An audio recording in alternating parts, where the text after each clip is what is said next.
दोस्तों आप देख रहे हैं मस्त भोजपुरी। एक बार फिर से आपका स्वागत है। पावर स्टार पवन सिंह जी के नए गाने का टीजर रिलीज हो गया है। गाने का नाम है नथिया पे 9 गो। जी हाँ दोस्तों, ये गाना उषा फिल्म से रिलीज होने वाला है। अभी कुछ समय पहले उषा फिल्म से एक गाना रिलीज हुआ था जिस गाने का नाम था धनिया ए जान।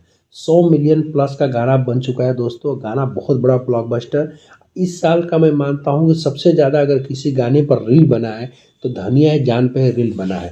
इस गाने को लिखा है सुदीप सुधाकर ने, म्यूजिक दिया है शुभम राज ने और डायरेक्ट किया है दोस्तों रवि पंडित ने। वैसे मैं देखता हूँ कि बैक टू बैक काफ़ी उनके जो वीडियो आ रहे हैं पावर स्टार पवन सिंह जी के, उस हर वीडियो को लमसम रवि पंडित ही डायरेक्ट कर रहे हैं। उन लोगों का कॉम्बिनेशन भी बहुत ही ज़बरदस्त है। इसमें जो एक्ट्रेस हैं कोमल सिंह है, उनका भी काम काफ़ी अच्छा लग रहा है टीजर में। आज जब जब कोमल सिंह और पावर स्टार पवन सिंह जी की जोड़ी आती है एकदम गाना सुपर डुपर हिट ही हो जाता है। और फीमेल सिंगर है शिल्पी राज। शिल्पी राज के तो क्या कहने, शिल्पी राज के साथ जब भी कोई गाना पावर स्टार पवन सिंह जी का आता है तो गाना तो ब्लॉकबस्टर ही बन जाता है। वो चाहे 100 मिलियन का गाना हो, 200 मिलियन गाना हो या 300 मिलियन का गाना हो, बहुत बड़े बड़े ब्लॉकबस्टर गाने दोनों ने मिल करके दिया है इस इंडस्ट्री को। तो दोस्तों नथिया पर 9 गो ये टीजर बहुत ज़बरदस्त है। गाने क्वालिटी भी बहुत ज़्यादा ज़बरदस्त लग रही है।